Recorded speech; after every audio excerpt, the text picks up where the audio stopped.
बेटा, इस वीडियो को पूरा देखना। ये वीडियो तेरे लिए ही है। तेरी पूरी मनोकामना पूरी होगी। मैनेजमेंट मास्टर या कहे या जागरूकू गुरदारी कहे या रणछोड़, भगवान श्री कृष्ण के जितने नाम है उतनी कहानियाँ।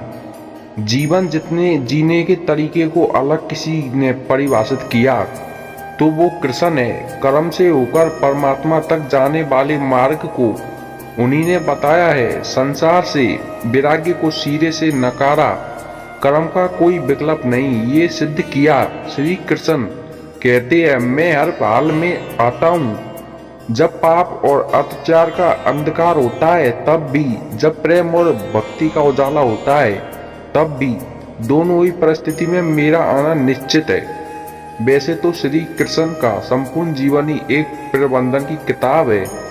जैसे सैकड़ों हजारों बार कहा सुना जा चुका है, कुरुक्षेत्र में दो सेनाओं के बीच खड़े होकर भारी तनाव के समय कृष्ण ने अर्जुन को जो ज्ञान दिया वो दुनिया का श्रेष्ठतम ज्ञान है। गीता का जन्म युद्ध के मैदान में दो सेनाओं के बीच हुआ। जीवन की श्रेष्ठतम बातें भारी तनाव और दबाव में ही होती है। अगर आप दिमाग को शांत और मन को स्थिर रखने की कोशिश करें तो सबसे बुरी परिस्थितियों में भी आप अपने लिए कुछ बहुत बेहतरीन निकाल पाएंगे। श्री कृष्ण कहते हैं, गीता पढ़ने से पहले अगर इसी बात को समझ लिया जाए तो गीता पढ़ना सफल हुआ। कृष्ण का जीवन ऐसी ही बातों से भरा पड़ा है। जरूरत इन नजरिया की।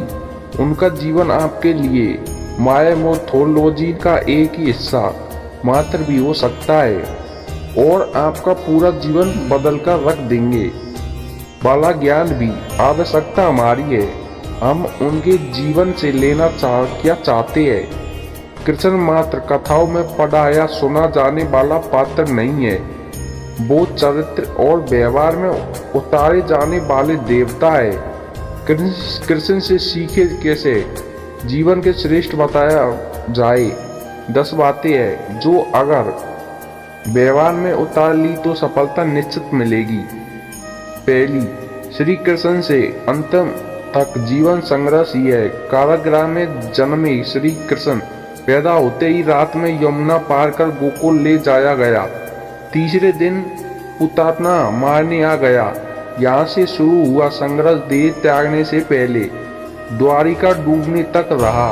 कृष्ण का जीवन कहता है, आप कोई भी हो संसार में आए तो संघर्ष हमेशा रहेगा। मानव जीवन में आकर परमात्मा भी संसारिक चुनौती से बच नहीं सकता। कृष्ण ने कभी किसी बात की शिकायत नहीं की, हर परिस्थितियों को जिया और जीता। कृष्ण कहते हैं, परिस्थितियों से भागो मत, उसके सामने डटकर खड़े हो जाओ, क्योंकि कर्म करना ही मानव जीवन का पहला कर्तव्य है। हम कर्मों से ही परेशानियों से जीत सकते हैं। पॉइंट 2, स्वयं शरीर से ही विजय है। कृष्ण का बचपन माखन मिश्री खाते हुए गुजरा। आज भी भोग लगाते हैं हम, लेकिन ये संकेत कुछ और है। आहार अच्छा हो, शुद्ध हो, बल देने वाला हो। बचपन में शरीर को अच्छा आहार मिले तो ही इंसान युवा होकर वीर बनेगा। शरीर को स्वस्थ रखना है तो बचपन से ध्यान देने की जरूरत है। ये पेरेंटिंग के दौरान से गुजर रहे युवाओं के लिए बड़ा मैसेज है। अपने बच्चों को ऐसा खाना दे जो उनको बल दे, सिर्फ स्वाद के लिए ही न खिलाए, तभी वे बड़े होकर स्वयं को और समाज को ही सही दिशा में ले जा पाएंगे। नंबर 3, पढ़ाई किताब ही ना हो, रचनात्मक हो। कृष्णा ने अपनी शिक्षा मध्य प्रदेश के उज्जैन में सांदीपति ऋषि के आश्रम में रहकर पूरी की थी। कहा जाता है 64 दिन में उन्होंने 64 कलाओं का ज्ञान हासिल कर लिया था। वैदिक ज्ञान के अलावा उन्होंने कलाएं सीखी। शिक्षा ऐसी होनी चाहिए जो हमारे व्यक्तित्व का रचनात्मक विकास करे। संगीत, नृत्य, युद्ध सहित 64 कलाओं कृष्ण के व्यक्तित्व का हिस्सा है। बच्चों में कोरा ज्ञान न बढ़े, उनकी रचनात्मकता को नए आयाम मिले, ऐसी शिक्षा व्यवस्था हो। नंबर 4, रिश्ते से ही जीवन है, बिना रिश्ते के कुछ भी नहीं। कृष्ण से जीवन भर कभी उन लोगों का साथ नहीं छोड़ा जिनको मन से अपना माना। अर्जुन से वे युवावस्था में मिले, ऐसा महाभारत कहती है, लेकिन अर्जुन से उनका रिश्ता हमेशा मन का रहा। सुदामा हो या उद्धव, कृष्ण ने जिसे अपना मान लिया उसका साथ जीवन भर दिया। रिश्तों के लिए कृष्ण ने कई लड़ाइयाँ लड़ी और रिश्तों से ही कई लड़ाइयाँ जीती। उनका सीधा संदेश है, सांसारिक इंसान की सबसे बड़ी धरोहर रिश्ते ही है। अगर किसी के पास रिश्ते का थाती नहीं है तो वो इंसान संसार के लिए गैर जरूरी है। इसलिए अपने रिश्तों को दिल से जिए, दिमाग से नहीं। नारी का सम्मान समाज के लिए जरूरी रक्षक नरकासुर का आतंक था।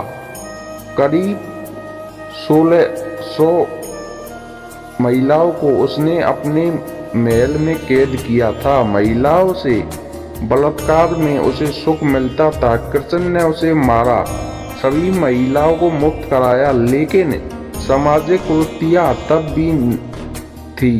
उन महिलाओं को अपनाने वाला कोई नहीं था। खुद उनके घरवालों ने उन्हें दूषित मानकर त्याग दिया। ऐसे में कृष्ण आगे आए, सभी 1600 महिलाओं को अपनी पत्नी का दर्जा दिया, समाज में उन्हें सम्मान के साथ रखने के लिए स्थान दिलाया। कृष्ण ने हमेशा नारी को शक्ति बताया, उसके सम्मान के लिए तत्पर रहे। पूरी महाभारत नारी के सम्मान के लिए ही लड़ी गई। सो आप कृष्ण भक्त है तो अपने आसपास की महिलाओं का पूरा सम्मान करें। कृष्ण की कृपा पाने का ये सरलतम मार्ग है।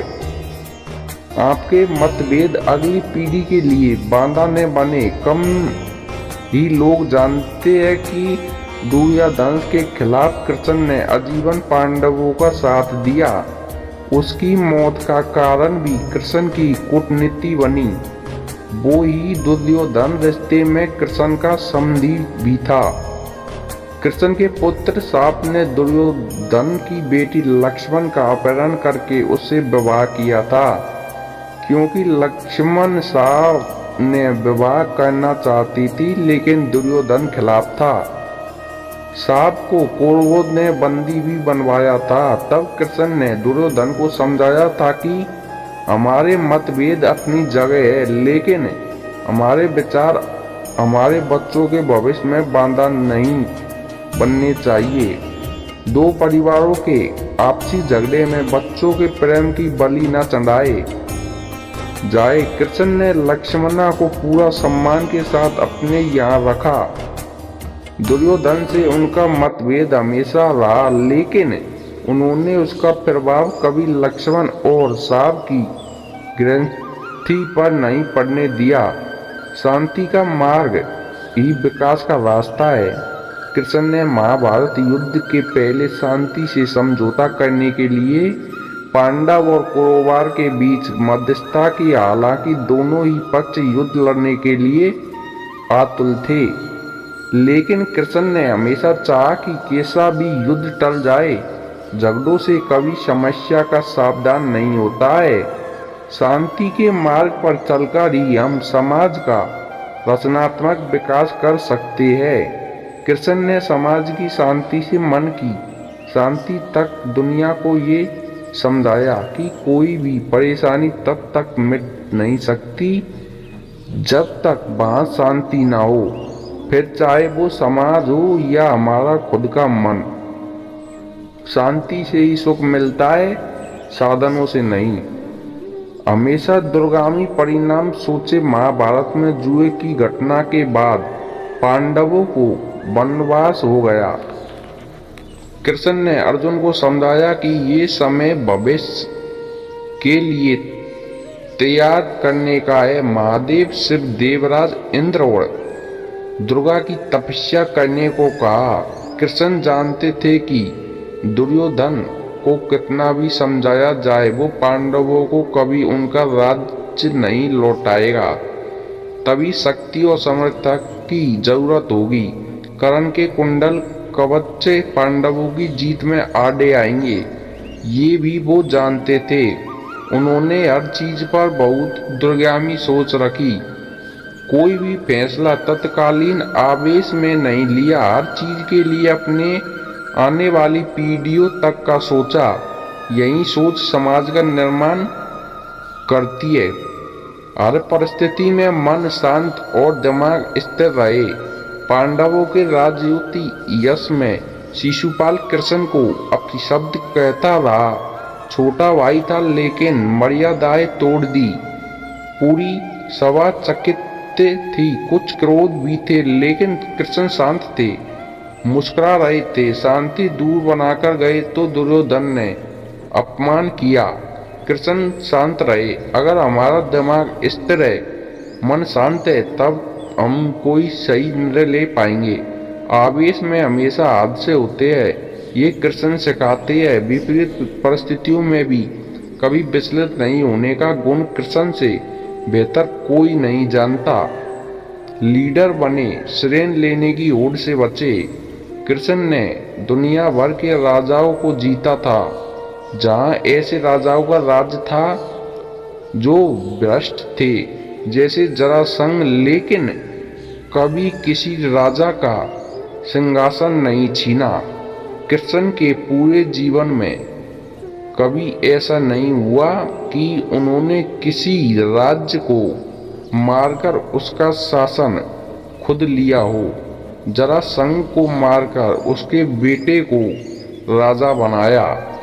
जो चरित्र का अच्छा था, सभी जगह ऐसे लोगों को बैठाया जो धर्म को जानते थे। कभी किंग नहीं बने, हमेशा किंग मेकर की भूमिका में रहे। महाभारत युद्ध में भी खुद हथियार नहीं उठाया, पूरा युद्ध कूटनीति से लड़ा। पांडवों को सलाह देते रहे, लेकिन जीतने का श्रेय भीम का अर्जुन को दिया।